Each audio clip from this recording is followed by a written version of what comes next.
Hey, Kayla. Hey, Leslie, can you hear me okay? Yeah. Hey, Kayla, I want to just open up with a couple remarks. Just, really thrilled at the success of our team yesterday. In particular, just watching our defensive line. There was an article. There's Jay right there. There was an article that Jay had wrote about our D line, and they played so well for us yesterday, and they've done a good job for us throughout the year. And I just wanted to make sure that the audience understood that, we're very supportive of our D-line, really appreciate the work that they put in. I mean, we don't get to be the best pass defense in the league without the work that they've done and as well as we've done on third down and so many other statistical categories. They're doing a good job. It's great to have Star back. That was a big help yesterday.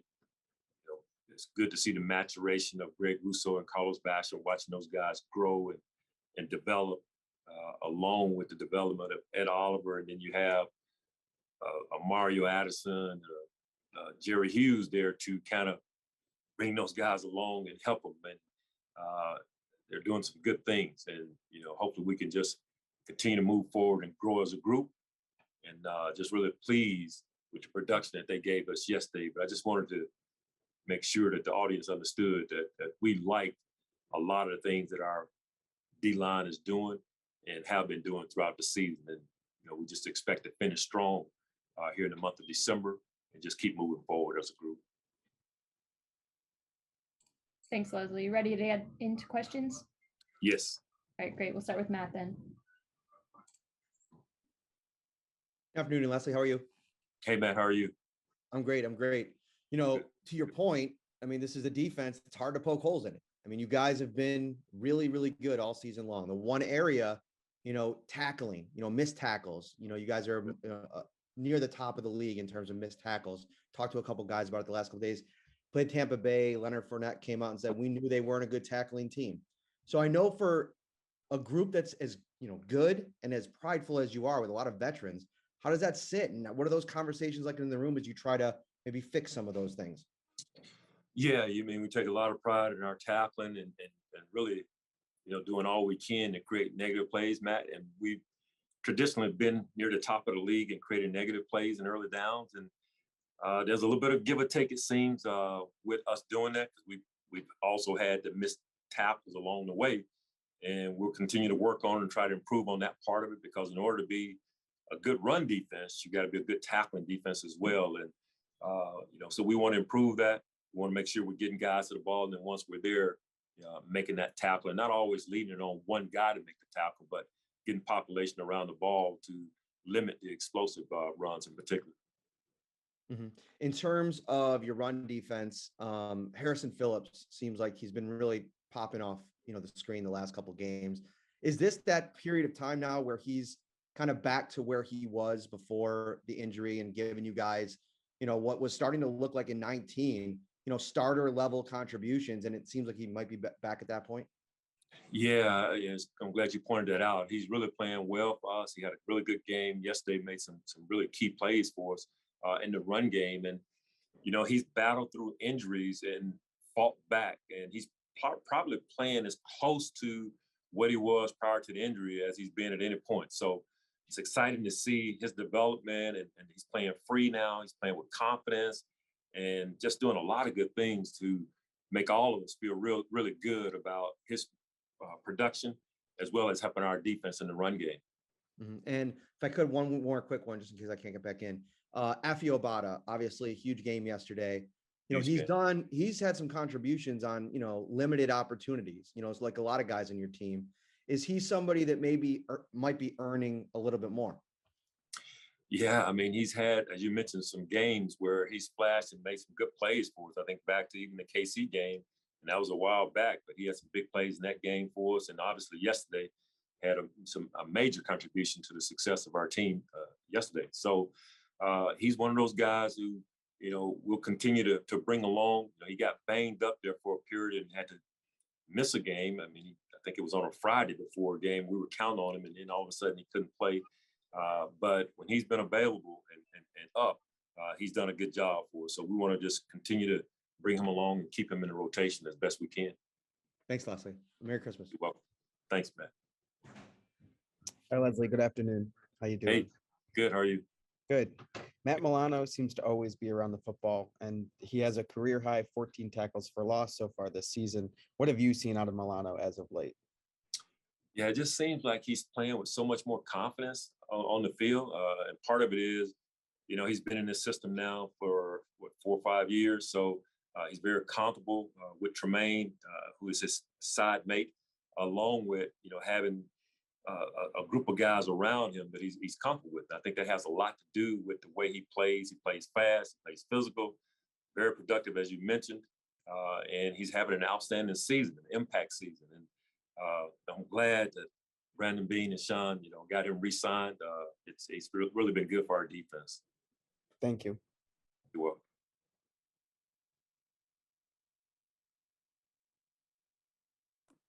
There we go. Good afternoon, Coach. George Radney, Challenger Community News. How you doing today? I'm doing good, George. Good to see you. Same here. Good to see you as well. Happy holidays to you and your family as well coming up. And I've just a question for Harrison Phillips. Seems like is it that he's now understanding the system more? Because he seems like he's not reacting anymore. He's automatically, boom, going to whatever his assignment may be on various plays. Because even when he's not in on tackles, he seems to be right there at the point of attack. Yeah, Matt pointed that out earlier, how far he's come from his injury to watching him play now, George. And you're right. I mean, he's just reacting. He's not having to think about things. He's just making plays because he's healthy now. He understands schemes. He understands how people want to try to block him. He understands our defense, and he's making a big difference for us on the interior, and creates more confidence for our defense having him out there on the field. So it's great to see. He's one of the hardest workers on our team and one of the best guys on our team as a person as well. So really happy for the way he's playing. Yes, indeed. Man of the Year, Walter Payton, Man of the Year candidate this year. Yes. So, yes, indeed. And my last question, Effie Abada, is he almost an in-betweener where he can play on the line? But I noticed his quick feet. He could also look like he could also play the edge as well. Is that a possibility because of his quickness?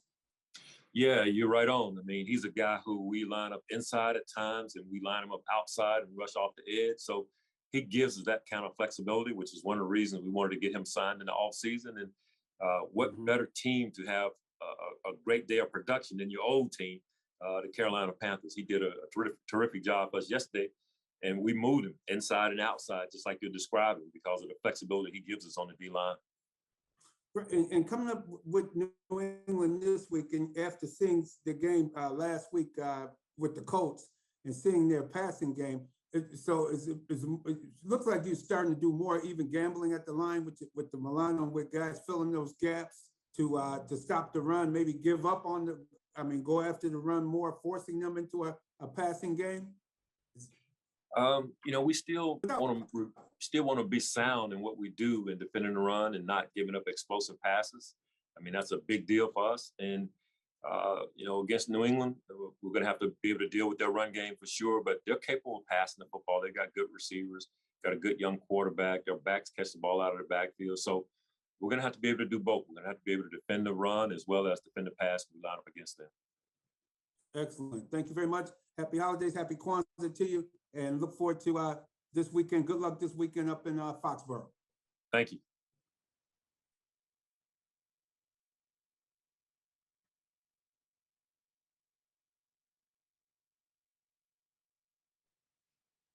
Coach Frazier, Mookie Harkins, Waffle Sports Cincinnati. How you doing? Doing good, Mookie. How you doing, man? I'm good, Coach. I'm good. And it seems like your Carolina boys stepped up to the plate yesterday with the FA playing with 2 sacks and Starr plugging up the middle. AJ Klein with the big interception to close it out. And even Vernon Butler was getting vertical, up the field there. Tell me, what have you learned about this defense the past couple of weeks, Coach? Over time, you get a chance to see the resiliency of the group, the way they battle and just fight through different things, whether it be adversity like the first half of the game we had against Tampa Bay, or yesterday, just the unevenness of the game at times because of Carolina's desire to run the football with the quarterback. And the fact that our guys just have that stick to it attitude, that's a big deal in our league, man, because there are going to be some ups and downs, some highs and lows, and you need a resilient group. You need a high character group of guys just to be able to fight through things. And they've shown that over the last few weeks. And they continue to fight, and make plays when we need to make plays. Absolutely, man. And coming off, the loss on Monday night to New England, how bad did this defense wanted to get another shot at New England right then and there? And, what are some of the things that you'll have to do different to have a different outcome come Sunday, Coach? That game was so bizarre because of the weather. It was just it's a different type of game in a lot of ways. And the weather really dictated how that game went. And this game will be far different. My understanding, the conditions will be a lot better, not nearly as severe as that Monday night game was. So that'll change the strategy on both sides' part. And then we'll have to adjust as the game goes. But we expect it to be a different type of game just because the conditions will be different. Yes, sir. Merry Christmas, Coach, and good luck this week. Thank you. Thank you. And Merry Christmas to you. Thank you, sir. Hey, Leslie, how you doing? Hey, Jay. Hey, if you want to give me credit, I'm always glad to take it. No problem. Thank you. No, we get some credit, man. Yeah. Hey, so if you can write an article, we get 4 sacks every year. Write another article. We'll take the 4 sacks. We want that. So. I want them hanging up in the locker room. Okay, make sure. Yeah, right. Yeah. No. Yeah, just kidding with you, of course. I wanted to ask you about 3 and outs. I asked Brian this, and obviously the flip side is true. But in terms of forcing them, knowing that not every drive is going to end in a takeaway defensively, but the importance of forcing 3 and outs and what that can mean for better field position for your offense in getting off the field defensively. I think you had 2 of them yesterday. How would you say you guys have done in that regard this season to date? And just how important is that to be able to get off the field as quickly as possible defensively? Yeah, we think it's pretty important. Our goal is, Jay, 4 game. That's our goal. And I have to go back and see how many times we've met that goal. There have been a number of games where we have met it, and there have been some games where we didn't, but we still played good defense. At the end of the day, it's about points. And when you're not giving up points, our goal is to hold teams to 19 points or less. When you're not giving up points, you're giving your team a chance to win.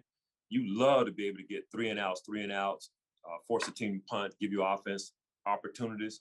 But most games, both teams are going to get the same amount of touches, on average about 10 drive starts. So it's a matter of what do you do with your drive starts? What are you doing with your 10 possessions? And in our case, we want to force those 3 and outs. Ideally, we like to take it away before you get to 3 if we don't get to 3 and out. But that is a goal of ours. But at the end of the day, man, it's points, not giving up points. You don't want to see people consistently putting together 10, 11 play drives. That's not a good thing.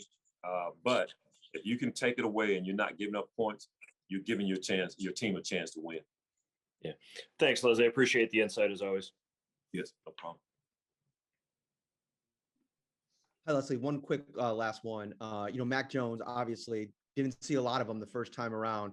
What are your impressions of him, and how much is it important in a game like this against a young rookie quarterback to impact him early? And I guess what's the balance between creating that up front and what you guys do on the back end in terms of disguising things and trying to make him uncomfortable back there? Yeah. Well, there's tremendous value in being able to minimize the run game so that quarterback can't lean on it. Most offenses want to be 2-dimensional. They want to be balanced to be able to run the ball, play action pass, take shots down the field. So when you take that run game away and make them a 1-dimensional offense, it's just so much easier for us to defend that style offense versus one that's balanced.